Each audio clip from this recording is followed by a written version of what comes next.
우리 좌우에 계신 분들에게 인사하겠습니다. 사랑합니다. 축복합니다.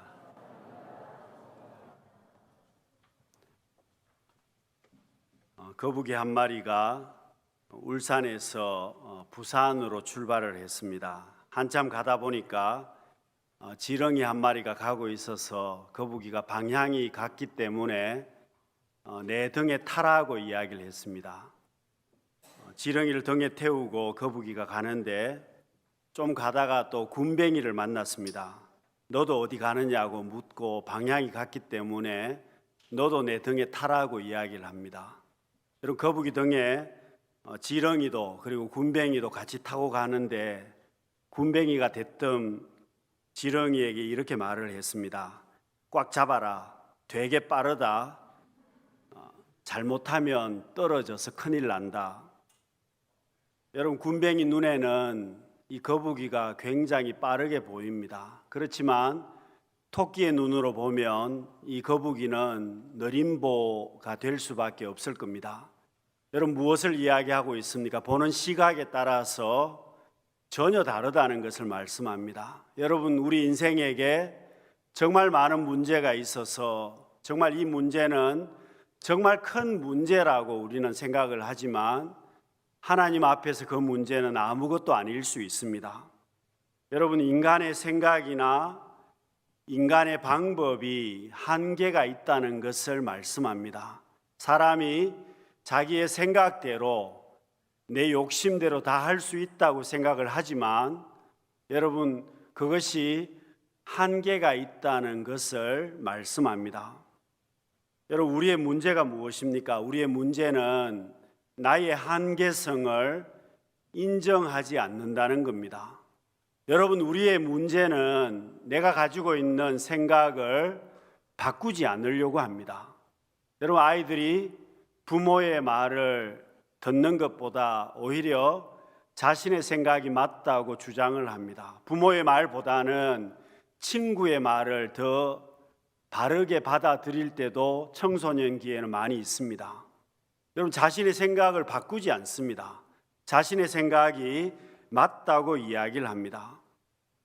여러분, 인류 역사 가운데 군사적인 천재를 이야기하자면 몇 명을 꼽을 수가 있을 것입니다. 알렉산더 대왕이나 징기스칸이나 나폴레옹을 이야기할 수 있습니다만은 여러분, 이 모든 사람들이 전부가 다 한계성을 가지고 있었던 사람이었습니다. 여러분, 알렉산더 대왕은 페르시아를 정복했습니다. 북인도까지 정복을 했습니다마는 여러분, 33살의 나이에 열병을 이기지를 못해서 열병으로 10일간 앓다가 죽게 됩니다. 여러분, 나폴레옹은 더 오래 살았지만 자신의 한계성을 인정하지 않았기 때문에 결국은 망하게 되었습니다. 러시아를 침공해서 러시아를 정복하려는 계획을 나폴레옹이 가지고 있었고 가장 신복 중에 신복이 척건이 이 러시아를 정복하는 일에 반대를 했습니다. 그래도 나폴레옹은 가능하다고 이야기를 하고 그것을 실행에 옮겼습니다. 여러분, 러시아 정벌을 하는 것이 실패로 돌아가면서 나폴레옹의 그런 모든 권세도 내리막길을 걷게 되었습니다. 나중에 세인트 헬레나 섬에서 유배를 당하면서 나폴레옹은 자신의 한계성을 절감하게 되었습니다. 사랑하는 성도 여러분, 오늘 우리의 삶이 복 있는 삶을 살기를 원합니다. 여러분, 내가 모두가 다 건강하기를 원하고 여러분, 내가 직장이나 기업이 무탈하기를 원합니다. 자녀들이 비교적 평안한 삶을 살기를 원합니다. 여러분, 그렇지만 우리가 절감할 수밖에 없는 것은 우리 인생이 계획하고 바라는 대로 소망하는 대로 되지 않는다는 겁니다. 여러분, 우리 인생이 창조주가 아니라 피조물이기 때문에 그렇습니다. 내가 창조자가 아니기 때문에 내가 생각한 대로 내가 욕심을 부리는 대로 되지 않습니다. 여러분, 본문은 다윗의 시편 가운데 하나입니다만 다윗은 하나님 앞에 고백을 하고 있습니다. 내 인생 전부를 아시는 하나님 앞에 자신의 모습을 고백하고 있는 것입니다. 여러분, 이 시인은 무엇을 안다고 고백합니까? 하나님께서 나의 모든 생각을 아신다고 고백합니다. 내가 하는 말도 아시고 내가 행동하는 모든 행동도 아시고 내가 하나님 앞에 계획을 세우는 인생의 모든 계획까지 하나님은 아신다고 고백을 합니다. 여러분, 하나님께서 우리를 얼마나 아시느냐 하면 마태복음 10장 30절에 보시면 우리의 머리털까지도 세신 바가 되었다고 말씀합니다. 여러분, 내 머리털의 숫자를 내가 알 수 있습니까? 나도 모르는데 하나님께서는 그것까지도 아신다고 말씀합니다. 무엇을 이야기하고 있습니까? 하나님께서 우리 인생의 모든 생각이나 계획이나 내가 하는 말이나 행동이나 모든 부분들을 하나님께서 알고 계신다는 겁니다. 여러분, 하나님이 알고 계시기 때문에 숨길 것이 없는 겁니다. 내가 숨겨도 숨길 수도 없습니다. 여러분, 이 말씀은 한마디로 두렵기도 합니다. 하나님께서 나의 모든 것을 알고 계시니 두렵기도 하고, 반대로 이야기를 하면 하나님께서 나의 모든 것을 알고 계시기 때문에 위로가 되기도 하고 소망이 있습니다. 인생에 어려움이 있을 때 내가 하나님의 말씀을 통해서 위로받기도 하고 감사할 수도 있고, 여러분, 하나님께서 내 인생의 모든 부분을 알고 계시기 때문에 어찌 되었든지 간에 아무리 어려워도 합력해서 선을 이루실 것이기 때문입니다. 사랑하는 성도 여러분, 우리가 어떻게 살아야 하겠습니까? 오늘 이 시인의 고백은 첫 번째로 하나님 앞에 내가 어떤 사람인지 알아야 한다는 겁니다. 내가 하나님 앞에 어떤 사람인지 알아야 복 있는 삶을 우리는 살 수 있습니다. 여러분, 본문 1절에 보시면 여호와여 주께서 나를 살펴보셨으므로 나를 아시나이다. 여러분, 하나님께서 나를 살펴보셨기 때문에 나를 아신다고 시인은 고백을 합니다. 여러분, 이 말씀은 개역 성경에서는 감찰하신다라고 말씀을 했는데요. 여러분, 이 의미는 하나님께서 나를 어떻게 살펴보시느냐, 사람이 땅에 묻혀 있는 광물을 찾기 위해서 땅을 헤집고 찾는다는 겁니다. 사람이 물줄기를 찾기 위해서 땅을 헤집어서 파고 헤쳐서 땅 속에 있는 것을 발견한다는 뜻입니다. 속에 있는 것을 발견해서 확인한다는 그런 의미를 가지고 있는데요. 여러분, 하나님께서 나를 아신다는 말은 전부를 다 알고 계신다는 겁니다. 그래서 여러분, 시편 103편에서는 우리의 체질을 아시며 우리가 진토임을 기억하십니다. 여러분, 내가 하나님 앞에 진흙덩어리 같은 인생이라는 것을 하나님께서 알고 계신다는 겁니다. 여러분, 문제가 뭡니까? 하나님은 이렇게 나를 너무나 잘 알고 계시는데 사람이 자기 자신을 모른다는 겁니다. 여러분, 사람은 자기 자신을 모르고 사람은 자신의 생각을 굽히지 않는다는 겁니다. 열왕기하 5장 1절 말씀을 우리 같이 한번 읽어보겠습니다. 아람 왕의 군대 장관 나아만은 그의 주인 앞에서 크고 존귀한 자니 이는 여호와께서 전에 그에게 아람을 구원하게 하셨음이라. 그는 큰 용사이나 나병 환자더라. 여러분, 아람 나라에 나아만이란 장군이 있었는데 그는 나라를 구원했던 사람이었습니다. 그렇기 때문에 왕에게조차도 존귀하게 대접을 받는 사람이었습니다. 그렇지만 외적으로는 대단한 사람이었습니다. 화려한 사람이었습니다. 모든 것을 다 가진 사람이었는데 속으로는 나병 환자였습니다. 몸이 썩어서 죽어가는 사람이라는 겁니다. 여러분, 나아만의 삶은 겉으로는 화려하고 대단했지만 속은 병들어서 죽어가는 사람이었습니다. 사랑하는 성도 여러분, 나만만 그렇습니까? 오늘 우리도 마찬가지입니다.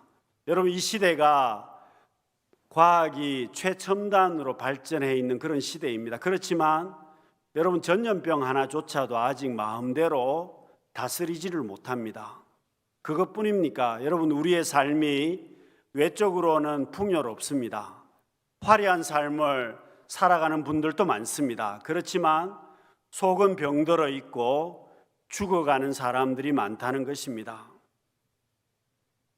사랑하는 성도 여러분, 이 나만의 모습이 오늘 우리들의 모습입니다. 그래서 오늘 시편의 기자는 하나님께서 우리 인생의 모습을 속속들이 알고 계십니다라고 고백을 하고 있습니다. 사랑하는 성도 여러분, 우리 자신이 어떤 사람인지, 나 자신이 어떤 인생인지를 내가 알아야 우리는 복 있는 삶을 살고 있습니다. 여러분, 이 시인은 자기 자신의 모습을 하나님께서 알고 계신다고 고백합니다. 그 말은 하나님이 알고 계시기 때문에 내가 복 있는 삶을 산다는 뜻입니다. 여러분, 나만처럼 우리 역시도 나병 환자나 마찬가지입니다. 죽어가는 인생들입니다. 여러분, 하나님 앞에는 심판의 대상이 될 수밖에 없는 사람들이었습니다. 그렇지만 여러분, 내가 하나님의 은혜를 입어서 이 자리에 나왔습니다.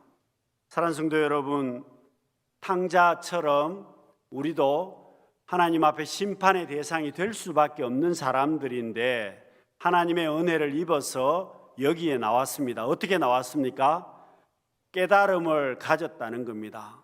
나 자신이 어떤 사람인지 발견했다는 뜻입니다. 여러분, 탕자가 아버지 집을 떠났습니다. 아버지 집을 떠나서 자기 마음대로 살다가 여러분, 돼지가 먹는 쥐염 열매도 먹지를 못해서 굶어 죽을 판이었습니다. 돈은 다 떨어지고 이제는 먹을 것이 없어서 굶어 죽어가는데 그때 가서야 탕자가 깨달았습니다.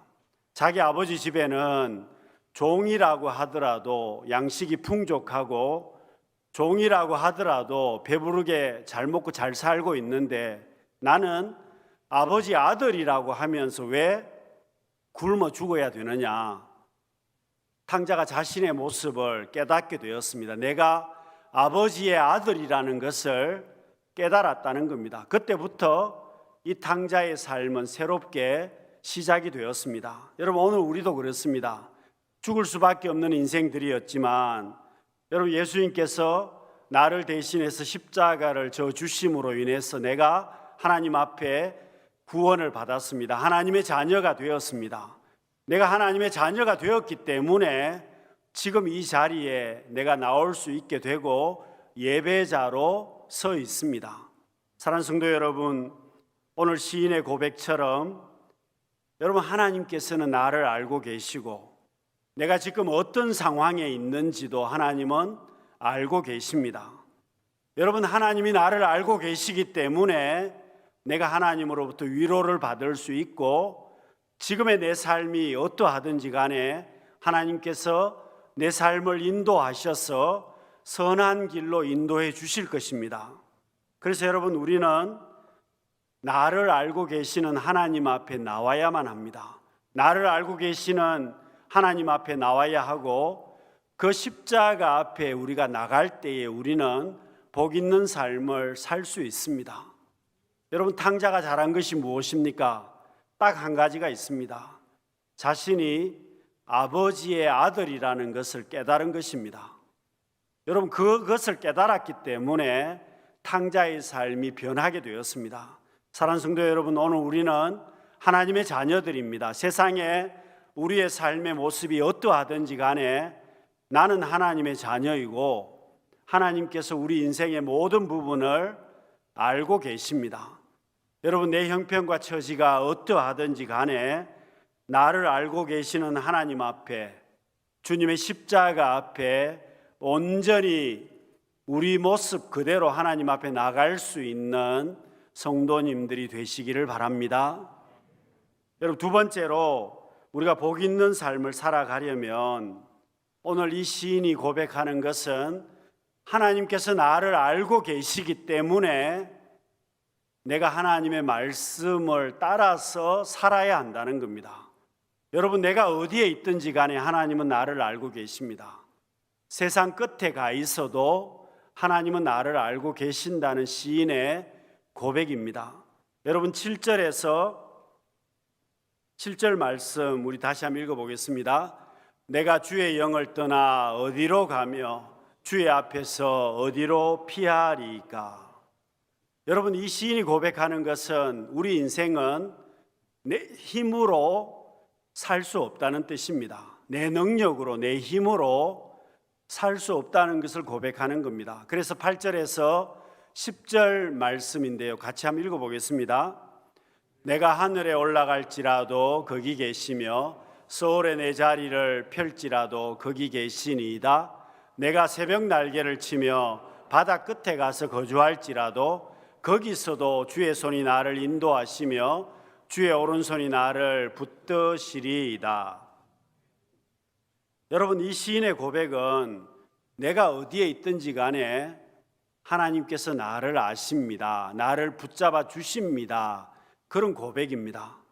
여러분, 이 시인은 다윗입니다. 다윗은 삶의 흑암을 많이 경험했습니다. 젊은 시절부터 어려움을 많이 겪었습니다. 여러분, 너무 급해서 사울을 피해서 도망 다니는 것이 너무 급해서 다윗이 블레셋으로 도망을 갔습니다. 그런데 하필 도망한 데가 가드라는 지역이었습니다. 여러분, 원수는 외나무 다리에서 만난다고, 이 가드는 누구의 고향입니까? 골리앗의 고향이었습니다. 그러니 여러분, 가드에 있는 블레셋 사람들이 다윗을 가만두겠습니까? 아무리 왕에게 친분이 있다고 하더라도, 정치적인 망명을 했다고 하더라도 여러분, 블레셋 사람들이 다윗을 죽이려고 했습니다. 여러분, 다윗이 얼마나 급했든지 미친 척 연기를 했습니다. 근데 여러분, 말이 미친 척이지 성경을 보시면 굉장히 자존심이 상하는 그런 행동을 다윗이 하게 됩니다. 미친 척 행동을 해서 결국 겨우 목숨을 보존하게 됩니다. 여러분, 다윗이 블레셋에서 고생한 것은 하나님의 말씀보다는 자신의 생각으로 행동에 옮겼다는 겁니다. 그래도 다윗이 고백하는 것은 내가 흑암 가운데 있을 때라도 하나님께서 나를 붙잡아 주셨습니다. 하나님께서 살 길을 열어주셨다는 겁니다. 사랑하는 성도 여러분, 오늘 우리가 어떻게 복 있는 인생으로 살겠습니까? 어려운 시대에 어떻게 우리가 살 수 있겠습니까? 그것은 하나님의 음성을 내가 듣고 그 음성에 순종하는 삶을 살아갈 때에 우리는 잘 살 수 있습니다. 여러분, 어떻게 내가 하나님의 음성을 들을 수가 있겠습니까? 성경 말씀을 통해서 또 예배를 통해서 하나님의 음성을 듣습니다. 여러분, 온 우주 만물을 통해서 하나님께서 내게 말씀하실 때가 있습니다. 그런데 왜 나는 듣지 못합니까? 하나님께서 말씀하시는데 왜 나는 듣지 못합니까? 그것은 내 생각을 굽히지 않는다는 겁니다. 내 생각으로 가득 차 있다는 겁니다. 여러분, 시장통에 가서 있으면 소리가 잘 들리지 않습니다. 시장에서 많은 사람들이 큰 소리로 말을 하기 때문에 소리를 잘 들을 수가 없습니다. 여러분, 우리의 삶이 왜 하나님의 음성을 듣지를 못합니까? 내 생각으로 가득 차 있고 내가 내 생각을 바꾸지 않습니다. 또 하나님의 음성을 들을 수 없는 복잡한 삶을 내가 살고 있다는 겁니다. 여러분, 무엇보다도 내 마음이 교만하면 음성이 들리지 않습니다. 여러분, 아담과 하와가 왜 선악과를 먹었겠습니까? 아담과 하와에게 하나님의 말씀이 생각나지 않습니다. 여러분, 사탄이 아담과 하와에게 이야기를 했습니다. 선악과를 먹으면 너희들의 눈이 밝아져서 하나님과 같이 될 것이다. 여러분, 그 말만 들리고 하나님께서 먹지 말라고 정령 죽을 것이라고 하시는 하나님의 말씀은 기억이 나지 않는 것입니다. 사랑하는 성도 여러분, 말씀을 들으려면 내 생각을 내려놓아야만 합니다. 지성에서 영성으로란 책을 쓴 이어령 박사가 세례를 받으면서 자신의 인생을 이렇게 고백을 했습니다. 나는 토끼와 같은 삶을 살았다고 고백을 했습니다. 토끼와 거북이 이야기를 하면서 자신은 언제나 토끼처럼 살았다는 겁니다. 남들보다 더 빨리 뛰어가고 남들보다 앞서 달리는 그런 사람이 되기를 원했다는 겁니다. 그런데 예수 그리스도를 믿고 세례를 받으면서는 거북이의 삶을 살게 되었다고 고백을 했습니다. 여러분 무슨 말입니까? 지금까지는 남들보다 앞서 달리고 토끼처럼 살기를 원했는데 이제야 인생의 한계성을 사람이 피조물로서 한계성을 깨달았다는 겁니다. 여러분 우리도 마찬가지입니다. 여러분 오늘 우리의 삶이 남들보다 더 많이 가지기를 원합니다. 남들보다 내가 앞서 달리기를 원합니다. 뒤처지는 것을 도무지 용납할 수가 없습니다. 여러분 우리가 가지고 있는 많은 생각들이 있습니다. 남들과 비교해서 많은 것을 가져야 행복하다고 그렇게 생각을 합니다.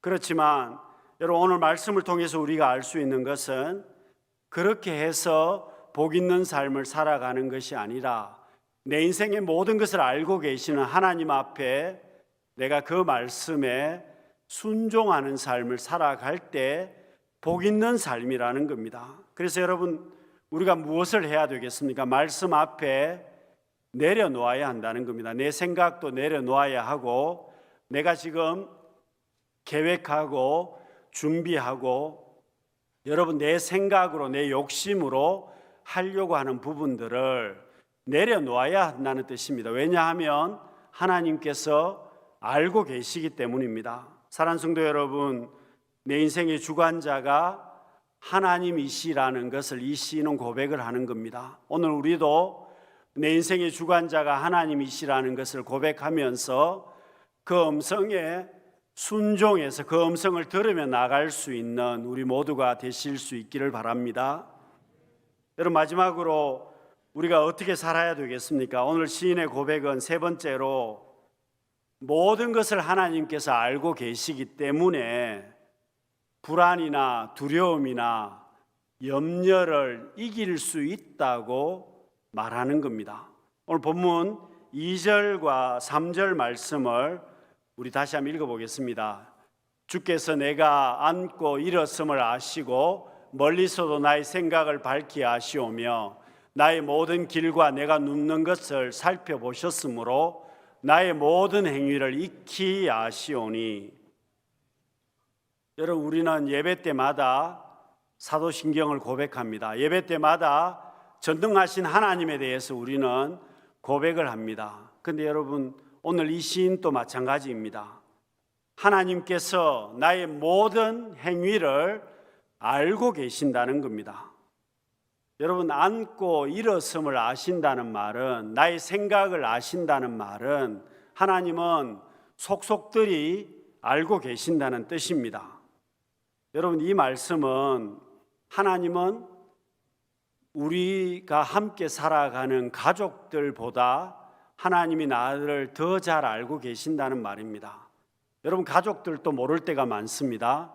부모조차도 자녀의 생각이나 마음을 알지 못할 때 많습니다. 여러분 부부간이라고 하더라도 모르는 것이 얼마나 많습니까? 심지어 나 자신 역시도 나 자신에 대해서 확실히 알지를 못합니다. 여러분 그런데 하나님께서는 나의 모든 부분들을 알고 계신다는 시인의 고백입니다. 여러분 탕자가 집을 났을 때부터 아버지는 탕자를 알고 있었습니다. 모든 걸 알고 있었기 때문에 탕자가 집을 나가면 재산을 다 잃어버리면 다시 돌아올 것이라는 것을 아버지는 알고 탕자를 기다리고 있었습니다. 사랑하는 성도 여러분, 오늘 우리의 삶의 모습을 하나님은 알고 계십니다. 내가 성공한 것 외에도 실패한 것도 여러분 내 삶의 어떤 모습까지도 하나님은 다 알고 계십니다. 여러분, 하나님께서 알고 계시기 때문에 왜 위로가 됩니까? 내가 실패했지만 하나님께서 알고 계시기 때문에 내가 실패한 것조차도 완전한 실패가 아니라는 겁니다. 하나님이 알고 계시기 때문에 다른 길을 열어주실 것이고 결국은 합력해서 선을 이루실 것을 알고 있기 때문입니다.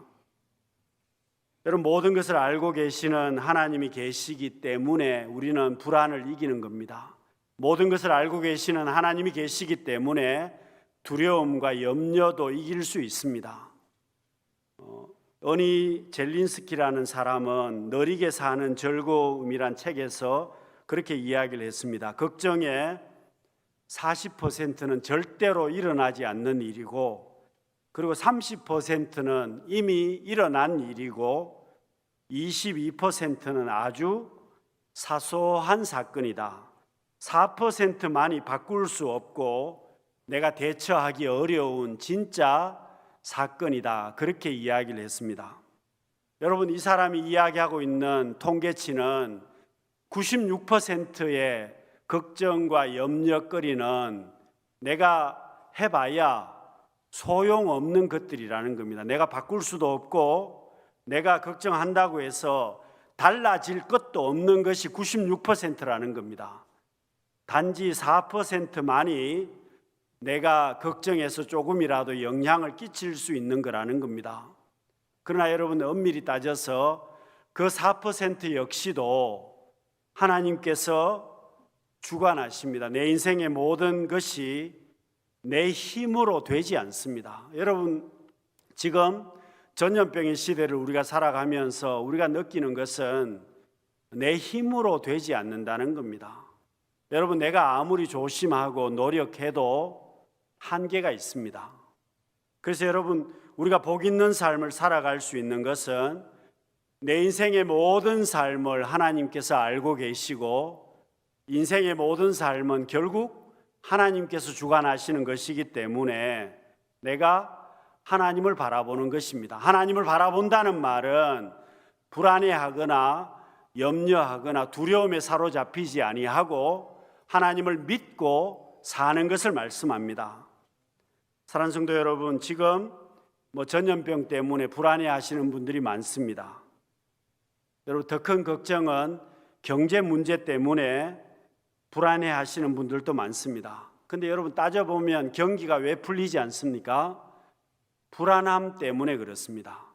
경제의 주체가 되는 우리가, 사람들이, 기업이나 가게가 경제의 주체가 되는데, 여러분, 경제의 주체가 되는 기업이나 가게가 심리적으로 굉장히 불안합니다. 심리적으로 불안하니까 결국은 돈을 사용하지 않습니다.